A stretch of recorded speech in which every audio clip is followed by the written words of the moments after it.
On this lovely day, lovely evening, what I've been working on is there's real no insulation between where this hot water on-demand heater is. So for the winter,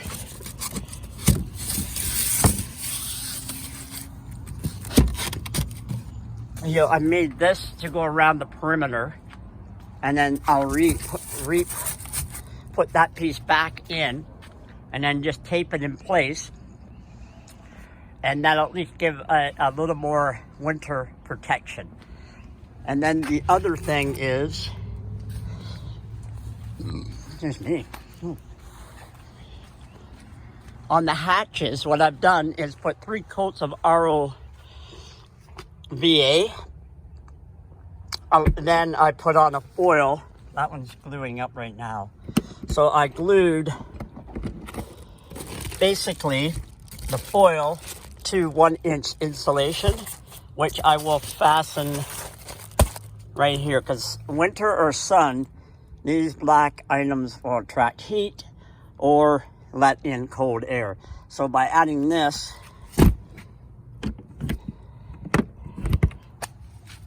that'll take care of that business. So that's my modification here in Alberta, the beginning of October, thinking about winter. Fun. I also added 1.5 inch styrofoam. So if I could, I added 2 inches of styrofoam where I could, or 1.5 inches inside the pull-out kitchen, as well as the pass-through. So this is the pull-out for my pass-through.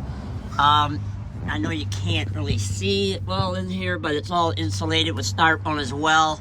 And I made the pass-through not a pass-through.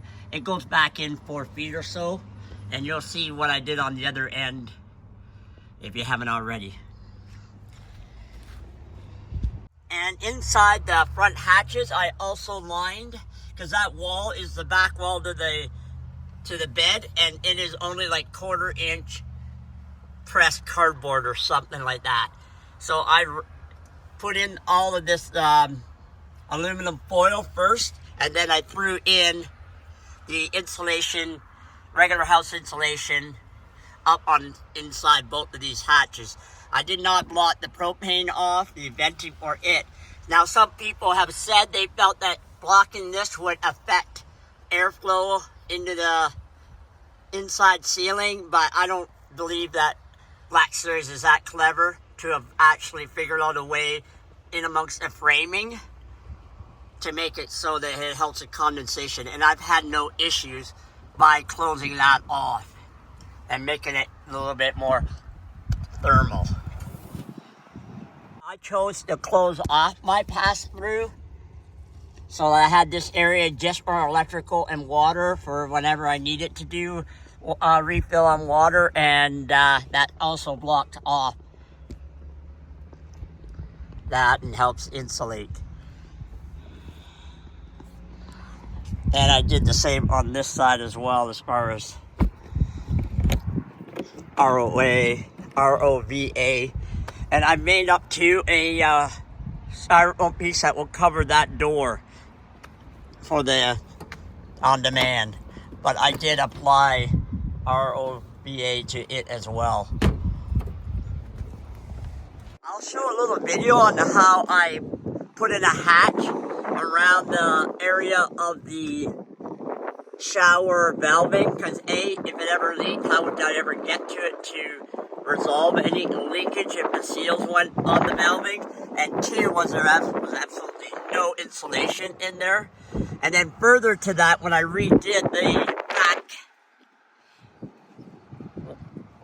racking here, I got aluminum tray made up 2¼ inches deep and put ROVA and the foil and 2-inch styrofoam in here, and that runs down the back wall.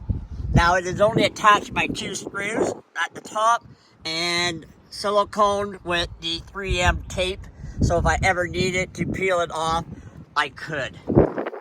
Didn't cut all the way into the whole aluminum framing. because I'm going to try something a little bit different for covering and closing this and having access to it. To me, this is a missed opportunity for them to have insulated or done something more for filling.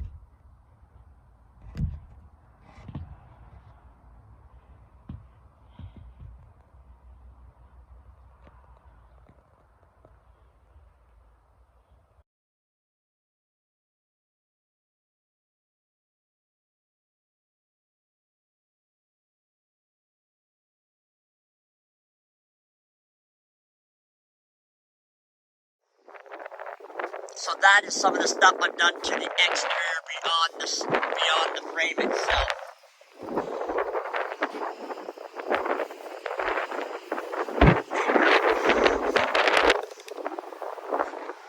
Oh yeah, and I double layered my door. There's a half-inch insulation added to the exterior. I spray foamed the vent, added insulation to this side too, and then on the interior side,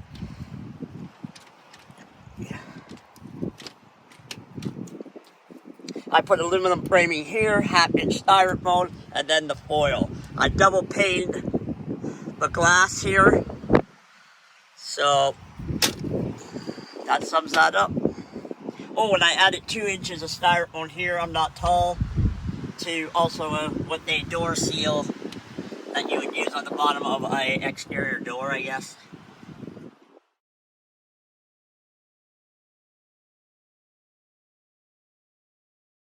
So in these cabinets, I also put the ROVA on the ceiling.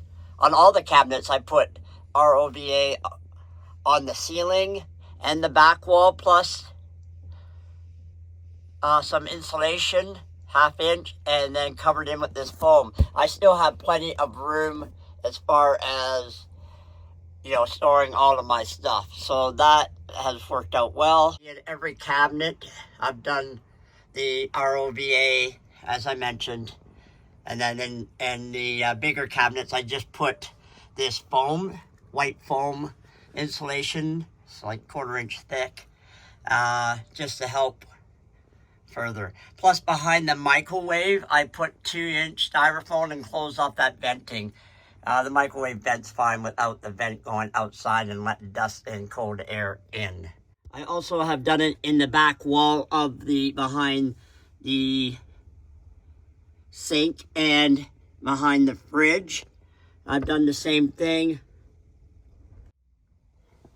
In my closets, I did the same thing. I put ROVA on all the 3 exterior walls and then added half-inch styrofoam.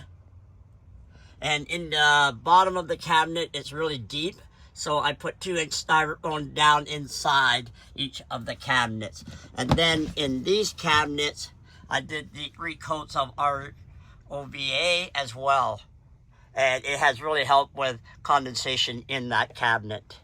Plus, I've added venting to all of my cabinets as well, just to help with moisture and condensation and airflow. I've even put insulation on the back side of all the cabinets as well, wherever I could. I mean, it's not perfect, but it all, to me, adds up as a help. And I did the same thing over here. I just put wallpaper on it to hide the insulation. This is my propane furnace. The 5-inch is an awkward size to try and find. So basically, I just went to a hardware store and routed it this way into a sleeve and then taped that off. And it just blows right out through this vent. That'll be my cold air filtering of dog fur to keep it out. And this is just a mild division between the cold return and the hot that will now be drawn out into the kitchen cabinet and hopefully drawn around and pulled back in here whenever the cold air return does its drawing. So, and that'll be the outside grill, but I'm going to paint it black.